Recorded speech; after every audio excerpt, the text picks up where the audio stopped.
जय श्रीमन्नारायण दोस्तों आज की इस वीडियो में आप सुनेंगे वरुथनी एकादशी की पावन कथा। धर्मराज युधिष्ठिर बोले कि हे भगवान, वैशाख मास के कृष्ण पक्ष की एकादशी का क्या नाम है तथा उसकी विधि क्या है? उस व्रत के करने से किस फल की प्राप्ति होती है? आप मुझसे विस्तार पूर्वक कहिए।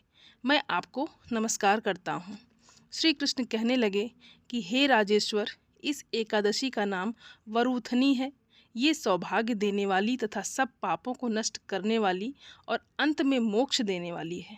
इस व्रत को यदि कोई अभागिन स्त्री करे तो उसको सौभाग्य मिलता है।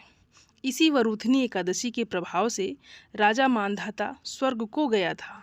वरुथनी एकादशी का फल 10,000 वर्ष तक तप करने के बराबर प्राप्त होता है। कुरुक्षेत्र में सूर्य ग्रहण के समय 1 मन स्वर्ण दान करने से जो फल प्राप्त होता है, वही फल वरुथनी एकादशी का व्रत करने मात्र से ही प्राप्त हो जाता है। वरुथनी एकादशी के व्रत को करने से मनुष्य इस लोक में सुख भोग कर परलोक में स्वर्ग को प्राप्त करता है। शास्त्रों में कहा गया है कि हाथी का दान घोड़े के दान से श्रेष्ठ है, हाथी के दान से भूमि का दान श्रेष्ठ है और भूमि के दान से तिलों का दान श्रेष्ठ है।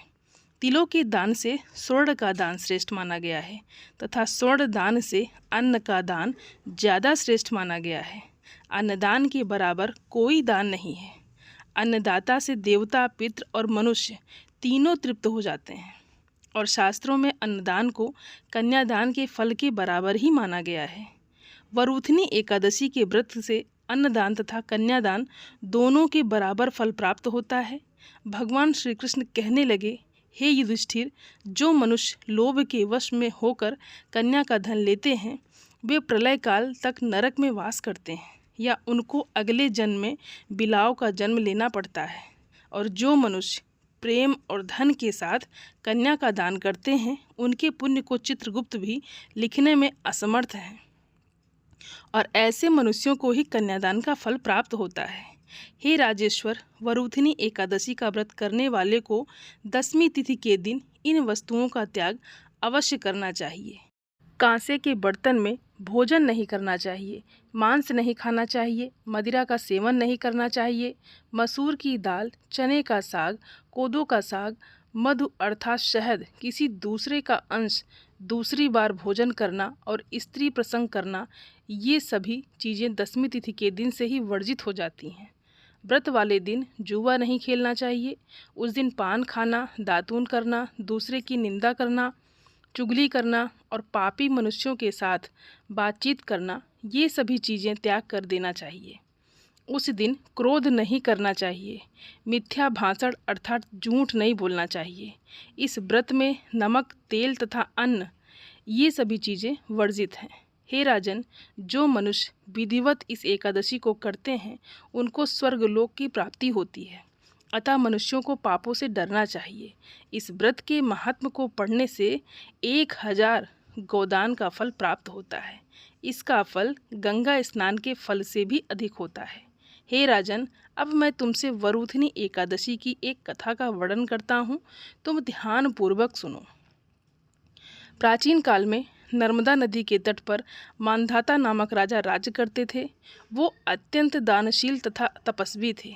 एक दिन जब वो जंगल में तपस्या कर रहे थे, तभी न जाने कहाँ से एक जंगली भालू आया और राजा का पैर चबाने लगा। राजा पूर्ववत अपनी तपस्या में लीन रहे, लेकिन कुछ देर के बाद पैर चबाते चबाते भालू राजा को घसीटकर पास के जंगल में ले गया। राजा बहुत घबराया, मगर तापस धर्म के अनुकूल उसने क्रोध और हिंसा न करके भगवान विष्णु से प्रार्थना की। करुण भाव से भगवान विष्णु को पुकारा। उसकी पुकार सुनकर भगवान श्री हरि विष्णु प्रकट हुए और उन्होंने चक्र से भालू को मार डाला। राजा का पैर भालू पहले से ही खा चुका था। इससे राजा बहुत ही शोकाकुल हुए। उन्हें दुखी देखकर भगवान विष्णु बोले, हे वत्स, शोक मत करो।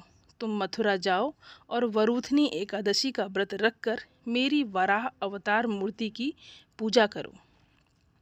उसके प्रभाव से पुनः सुदृढ़ अंगों वाले हो जाओगे। इस भालू ने जो तुम्हें काटा है, ये तुम्हारे पूर्व जन्म का अपराध था। भगवान विष्णु की आज्ञा मानकर राजा मांधाता ने मथुरा जाकर श्रद्धापूर्वक वरूथनी एकादशी का व्रत किया। इस व्रत के प्रभाव से राजा शीघ्र ही पुनः सुंदर और संपूर्ण अंगों वाला हो गया। इसी एकादशी के प्रभाव से राजा मांधाता स्वर्ग को गए थे। जो भी व्यक्ति भय से पीड़ित है उसे वरूथनी एकादशी का व्रत रखकर भगवान विष्णु का स्मरण करना चाहिए। इस व्रत को करने मात्र से समस्त पापों का नाश होकर मोक्ष की प्राप्ति होती है। तो प्रेम से बोलिए श्री हरि विष्णु महाराज की जय। दोस्तों, आइए अब जानते हैं वरूथनी एकादशी के शुभ मुहूर्त के बारे में। तो वैशाख मास के कृष्ण पक्ष की एकादशी की तिथि प्रारंभ हो रही है 23 अप्रैल को शाम को 4:43 पर और एकादशी तिथि का समापन हो रहा है 24 अप्रैल को दोपहर में 2:32 पर। तो सूर्योदय कालीन तिथि में एकादशी का व्रत हम धारण करते हैं और इसके अनुसार 24 अप्रैल 2025 गुरुवार को वरूथनी एकादशी का व्रत हम धारण करेंगे। तो गुरुवार का दिन जो कि भगवान श्री हरि विष्णु को अत्यंत प्रिय है, भगवान श्री हरि विष्णु को समर्पित होता है गुरुवार का दिन, और उस दिन एकादशी तिथि जो कि भगवान श्री हरि विष्णु की अत्यंत प्रिय तिथि है। तो बहुत ही शुभ संयोग में एकादशी वरूथनी एकादशी की तिथि हमें प्राप्त हो रही है और इस दिन भगवान श्री हरि विष्णु की पूजा करने से, मंत्रों का जप करने से 2 गुना फल हमें प्राप्त होगा।